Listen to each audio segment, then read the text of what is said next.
আসসালামু আলাইকুম। আপনি কি একজন বাণিজ্যিক মাছ চাষী, বাণিজ্যিকভাবে মাছ চাষ করতে চাচ্ছেন? তাহলে এই ভিডিওটি আপনার জন্য।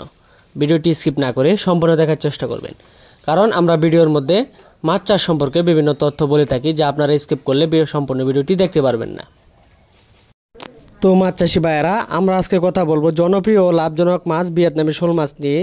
কিভাবে এই মাছ চাষ করবেন, এর পোনা কোথায় পাওয়া যায় এবং এই বাজারে বিক্রির মাধ্যমে কিভাবে ভালো মুনাফা আয় করা সম্ভব, সব বিস্তারিত বলে থাকবো। তাই ভিডিওটি স্কিপ না করে সম্পূর্ণ ভিডিওটি মনোযোগ দিয়ে দেখবেন। বর্তমান সময়ে ভিয়েতনামি শোল মাছ বাংলাদেশের চাষের জন্য বেশ জনপ্রিয়, কারণ এটি দ্রুত বৃদ্ধি পায় এবং রোগ প্রতিরোধ ক্ষমতা তুলনামূলকভাবে অনেক বেশি। এবার আসি ভিয়েতনামি শোল মাছের পুকুর প্রস্তুত।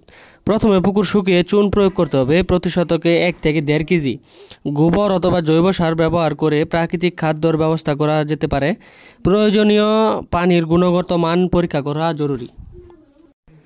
পোনা মজুত। ভিয়েতনামি শোল মাছের উন্নত মানের পোনা নির্ভরযোগ্য হ্যাচারি থেকে সংগ্রহ করতে হবে। সাধারণত প্রতি শতকে 250 থেকে 300 পোনা মজুত করা যাবে। পোনা ছাড়ার আগে পুকুরের পানির সাথে মানিয়ে নেওয়ার জন্য 15 থেকে 20 মিনিট জলে ভিজিয়ে ধীরে ধীরে ছাড়তে হবে। এবার আসি খাদ্য ব্যবস্থা। শুরুতে ছোটো পোনাদের জন্য প্রোটিন সমৃদ্ধ ফিড ব্যবহার করতে হবে। মাছ বড় হওয়ার সাথে সাথে ভাসমান ফিড ও স্থানীয় খাবার যেমন কেঁচো, ছোটো মাছ ইত্যাদি দেওয়া যায়। নিয়মিত সকাল ও বিকাল নির্দিষ্ট সময়ে খাবার দিতে হবে।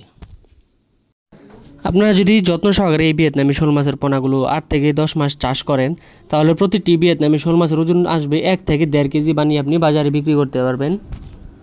আর আপনারা অনেকেই জানেন এই ভিয়েতনামি শোল মাছের বাজার মূল্য বেশ ভালো। বাজার মূল্য ভালো হওয়ার কারণে চাষের হারও দিন দিন বেড়ে চলেছে। তো ভিউয়ার্স, বর্তমান সময়ে এই ভিয়েতনামি শোল মাছ চাষ করে অনেকে ইতিমধ্যে সফল হয়েছেন। আপনিও চাইলে চাষ করে এই ভিয়েতনামি শোল মাছের সফলতা অর্জন করতে পারেন। আশা করি আজকের এই ভিডিওটি আপনাদের কাছে কাজে আসবে। ভালো লাগলে লাইক, কমেন্ট, শেয়ার করে রাখবেন। অবশ্যই আমাদের চ্যানেলটি সাবস্ক্রাইব করে বেল আইকনটি অন করে দিবেন, যাতে পরবর্তী নিত্য নতুন ভিডিও আসার সাথে সাথে আপনারা ভিডিওটি দেখতে পারেন। এবং আমরা ভিডিওর মধ্যে চাষের ক্ষেত্রে অনেক গুরুত্বপূর্ণ তথ্য বলে থাকি, যা আপনারা দেখে চাষের ক্ষেত্রে উপকৃত হতে পারেন। তো ভিউয়ার্স, আজ এই পর্যন্তই। ভালো থাকবেন, সুস্থ থাকবেন। আল্লাহ হাফিজ।